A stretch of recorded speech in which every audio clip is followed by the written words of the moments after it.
என்னப்பா பண்றீங்க? இல்லடா காலையில இருந்து அரெஸ்ட் பண்ணி உள்ள வச்சிருக்காங்க. அது தலைவலிக்குதான். மாத்திரைய வந்து தானா அப்புறம் கசக்குமா பொடி பண்ணி தண்ணியில கரைச்சி யூஸ் பண்ணி. சரி. அதாவது ஒரு ஆள் இதே மாதிரி தான் பண்ணி அவர் என்ன யூஸ் பண்ணாரு, யூஸ் பண்ணாரா, பண்ணலையா, இல்லைனா அது பான்ஸ் பவுடரா, இல்லைனா மாத்திரை தானா, இல்லைனா நீங்கள் சொல்கிற மாதிரி வேற ஏதாவது இருக்கலாமா அப்படின்னு சொல்லிட்டு தான் இங்கே டிபேட்டே நடந்துட்டு இருக்குது. பல இடத்துல இங்கே டிஎம்கே சார்ந்து போராட்டமும் பண்ணிட்டு இருக்கிறாங்க. ஆனால் அந்த தற்கொலைகள் என்ன பண்ணிட்டு இருக்குதுன்னா அதே வேலையை திரும்ப உட்காந்து பண்ணிட்டு இருக்குது. அந்த இதில் அதை பார்க்கும்போது எப்படி இருக்குது, நம்ம பார்க்கும்போது அவங்க அந்த ஏடிஎம் கார்டை வச்சியும் அதை பண்ணும்போது எப்படி தெரியுது, அதுதான் அங்கே வந்து இஷ்யூ ஆகுது. அவர் அதை யூஸ் பண்ணாரோ பண்ணையோட இது வந்து அந்த மெத்தடில் இருக்குது அப்படின்னு சொன்னோம்னா இஷ்யூவே ஆகுது. ஆனால் அப்படி இருக்கும்போது தற்கொலைகள் அதே மாதிரி பண்ணிட்டு இருக்குது. அப்போ அது தப்பாக தானே இருக்குதும். எனக்கு ஒன்றும் புரியலை. நீங்கள் இந்த மாதிரி பண்ணால் அது வந்து கரெக்டாகுமா? எதுக்காக நம்ம போராட்டம் பண்ணி இப்போ பண்ணி உங்களை உள்ள பிடிச்சி போட்டிருக்காங்க? எதுக்காக நீங்கள் பண்ணி எதுக்காக நீங்கள் போராட்டமே பண்ணுறீங்க? இந்த மாதிரிலாம் பண்ணக்கூடாதுன்னு சொல்லிட்டு தான். பட் நீங்கள் வந்து அதை ஒரு இதாக மாற்றி நீங்கள் பண்ணிட்டு இருக்கிறீங்க. சட்டப்பேரவையை எடுத்துகிட்டு சோஃபா மாடல் அரசுன்னு சொல்லிட்டு ஒரு பேரவைன்னு சொல்லிட்டு நினச்சி நடத்திட்டு இருக்கிறீங்க. ஏன்டா தற்கொலைங்களா? நான் தான் சொல்கிறேன்ல, இருக்கிற ஓட்டம் விட்டுறாதீங்கடா. எது எப்படி அரசியல் பண்ணணும்னு சொல்லிட்டு உங்கள் முன்னோர்கிட்ட இருந்து கற்றுக்குங்க. உங்கள் முன்னோர் கொத்தடிகள் இருக்கிற முன்னோர்லாம் முன்னாடி வந்து உடன் பிறப்புகள் அவங்ககிட்ட இருந்து கற்றுக்குங்கடா. தற்கொலைத்தனமா பண்ணிட்டு இருக்கீங்க. யாரை தற்கொலைன்னு சொன்னீங்கன்னா அவங்க இப்போ தற்கொலை இல்லை, நீங்கள் தான் இப்போ தற்கொலையை மாறிட்டு இருக்கிறீங்க.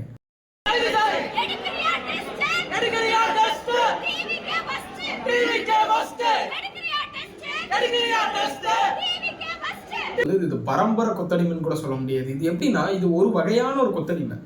இது வந்து எப்படி சொல்றதுன்னா ஜாபர் சாதிக்குன்னு ஒருத்தர் இருந்தாங்க.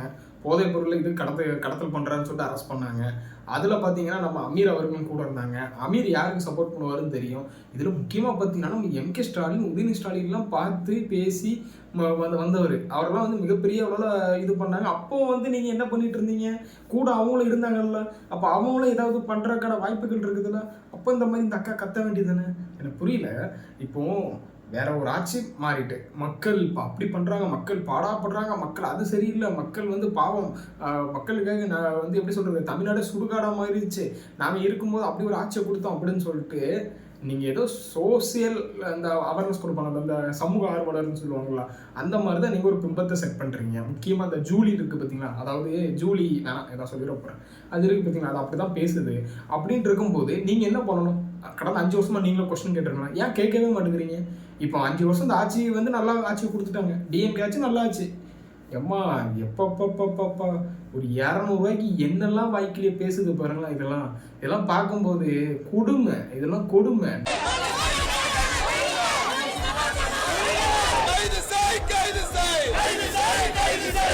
இதெல்லாம் பார்க்கும்போது ஒரு சில பேருக்கு வந்து ஆனந்தமாக இருக்கலாம்.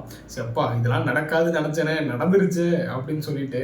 அதே மாதிரி இன்னொன்று நினைக்கலாம், என்னென்னா நீங்கள் வந்து டிவிக்கு அரசுக்கு எதிராக என்னெல்லாம் பண்ணீங்க, அதனால் வந்து இவங்க பார்த்தீங்களா இப்போ உங்களுக்கு ரிமீட் ஆயிடுச்சு அப்படின்னு சொல்லிட்டு இருப்பீங்க. சரி, ஓகே, அந்த டாப்பிக்கில் நம்ம போக வேணாம். இப்போ அடுத்த டாபிக் வரும். என்னென்னா இவர் போதைப் பொருள் யூஸ் பண்ணாரா பண்ணலையா, என்ன பண்ணார் அப்படின்னு சொல்லிட்டு நிறைய பேருக்கு இங்கே ஒரு கொஸ்டின் வரும். இப்போ முக்கியமாக பார்த்தீங்கன்னா இவரை வந்து என்ன சொல்கிறாங்கன்னா வந்து பதவி நீக்கம் பண்ணுங்க, அமைச்சராக இருக்கக்கூடாது அப்படின்னு சொல்லிட்டு இவ்வளோ துடிச்சு டிஎம்கே உடன் பிறப்புகளும் டிஎம்கே கொத்துஸும் 200 ஊபிஸும் வந்து பல இடத்துல வந்து போராட்டம் பண்ணி கைது பண்ணாங்க, அதாவது அனுமதி கொடுக்கல அப்படின்னு சொல்லிட்டு. இப்போ நான் ஒரே ஒரு கொஸ்டின் கேட்குறேன், உங்கள் ஆட்சியில் எதுவுமே நடக்கலையா அப்படின்னு சொல்லிட்டு முட்டு கொடுக்க நான் வரல. பட் உங்கள் ஆட்சியில் நடந்துச்சு, அப்போலாம் நீங்கள் மக்களுக்கு நல்லது செய்தானே நீங்களாம் வந்து இப்போ இருக்கிறீங்க. அப்போ யார் தான் மக்களுக்கு நல்லது நினைக்கிறீங்க? உங்கள் ஆட்சியில் இதே மாதிரி தப்பு நடந்துச்சுன்னா அப்போ நீங்களும் கேட்கணும்ல, இதெல்லாம் தப்பாக இருக்குது, இதெல்லாம் தப்பாக இருக்குன்னு. ஏன் அதெல்லாம் கேட்கவே மாட்டேங்கிறீங்க? எந்த ஆட்சி வந்தாலும் யாராவது ஒருத்தவங்க தப்பு பண்ணுறாங்க, இந்த மாதிரி சர்ச்சையில் சிக்கிறாங்கன்னா அதுக்கு முட்டு மட்டும் தான் எல்லாரும் கொடுக்குறீங்களே தவிர அதை தவிர்த்து வேற எதுவும் மக்களுக்காக யோசிச்ச மாதிரி தெரியல. ரெண்டாவது, அவ்வளோ பப்ளிக் ஸ்டேடியத்தில் வந்து இந்த மாதிரி பண்ண முடியுமான்னு கேட்டிங்கன்னா எனக்கு தெரிஞ்சு ரொம்ப டவுட். ஏன்னா அவ்வளோ செக்யூரிட்டி மீறி உள்ளே போய் இந்த மாதிரி பண்ண முடியுமானா, அதுவும் அவ்வளோ க்ரௌட் இருப்பாங்க, அந்த க்ரௌடுக்குள்ள இது பண்ண முடியுமான்னு கேட்டிங்கன்னா டவுட்ஃபுல். ரெண்டாவது, அடுத்தது கூட சொல்லியிருந்தாங்க இந்த மாதிரி ஒரு வீடியோலாம், குழந்தைங்களுக்கு வந்து இத்தனை வயசுக்குள்ள வந்து நம்ம வந்து மாத்திரை கொடுக்க முடியாது, ஏன்னா இந்த மாதிரி டானிக்கு இல்லைனா வந்து ட்ரிப்ஸ் அந்த மாதிரி தான் கொடுப்பாங்க, அவ்வளோ சீக்கிரத்தில் இந்த மாதிரி கொடுக்க மாட்டாங்க அப்படின்னு சொல்லிட்டு தான் சொல்லிட்டு இருக்கிறாங்க. எனக்கு தெரிஞ்சு இது வரைக்கும் எங்கள் வீட்லேயும் குழந்தை இருக்கிறனால நான் சொல்கிறேன், இது வரைக்கும் 2 வயசு ஆகுது, மாத்திரை யாருமே எந்த டாக்டரும் கொடுத்ததில்லை. பட்டு இது வந்து மேபி கொடுத்துருக்கலாம், கொடுக்குறாங்களா இல்லையானா நமக்கு அது வந்து சொல்ல முடியாதுல்லங்க. அது வந்து பான்ஸ் பவுடரா இருக்கலாம், இல்லைன்னா வந்து நம்ம மேயர் அக்கா சொல்லுவாங்க பார்த்தீங்களா, ப்ளீச்சிங் பவுடருக்கு பதிலாக வேறு ஏதாவது மைதா மாவு கொட்டுற மாதிரி கூட இருக்கலாம், என்னென்னலாம் இருக்கலாம். பட் அவ்வளோ பெரிய ஸ்டேடியத்துக்குள்ளே அதை பண்ண முடியுமான்னு கேட்டிங்கன்னா எனக்கு தெரிஞ்ச வரைக்கும் அது டவுட்ஃபுல். ஏன்னா கொஞ்சம் கஷ்டமாக உள்ளே போய் எது பண்ணுறதா இருந்தோம். பட் அவர் இப்போ பண்ணியிருந்தார், ஒரு வேளை வந்து கன்ஃபார்ம் பண்ணணும், அவர் வந்து குச்சமச்சவர் நிரூபிக்கணும் அப்படின்னா கண்டிப்பாக டெஸ்ட் எடுக்கணும். ப்ளட் டெஸ்ட் கொடுத்து நான் பாருங்கள் நான் வந்து அதை எடுத்ததே இல்லைன்னு சொல்லிட்டு அதை கிளாரிஃபை அவர் சைட்லேருந்து பண்ணாங்கன்னா இந்த செருப்பு வளர்த்து அடித்த மாதிரி கதையாயிரும் மற்றவங்களுக்கு, இந்த கூவணுங்களுக்குலாம். பட் அதை எந்த அளவுக்கு அவர் ஒரு ரிப்ளை வீடியோ கொடுத்தாரு, பட் அது பத்தாது. அது போக வேறு ஏதாவது பண்ணி கிளாரிஃபை பண்ணிட்டாங்க அப்படின்னா அந்த இஷ்யூ சால்வ் பண்ணுவாங்க. இல்லைன்னா அந்த டிஎம்கே வந்து இந்த மாதிரி தான் பண்ணிகிட்டு இருப்பாங்க. அதை இவங்க தெரிஞ்சு அறிஞ்சு புரிஞ்சுக்கணும். விஜய் அவர்கள் காதுக்கு ஆல்ரெடி போயிருக்கும். இது கண்ணும் காணாத மாதிரி போகிறாங்களா, இல்லைனா இது அப்படியே கொஞ்சம் 10 நாள் கற்றுட்டு அதனால் விட்டுருவோம் அப்படின்னு சொல்லிட்டு போகிறாங்களான்னு தெரியாது. பட் எதுனாலும் இவர் ஒரு பிளட் டெஸ்ட் எடுத்துகிட்டு அது டெஸ்ட் ரிப்போர்ட்டை கொடுத்துட்டு அடுத்தவங்க வாயை மூடிட்டாங்கன்னா முடிஞ்சிருச்சு. பட் இவங்க வந்து நான் தான் சொல்கிறேன்ல, அந்த டிஎம்கே வந்து என்னென்னா அவங்க ஆட்சியில் என்னென்ன நடந்துச்சோ அதெல்லாம் வந்து பெருசாக கண்டுக்கவே மாட்டாங்க. ஏதோ நாங்கள் தான் வந்து நல்லாட்சி கொடுத்த மாதிரி இருந்துட்டு ஊழ விட்டுட்டு இருப்பாங்க.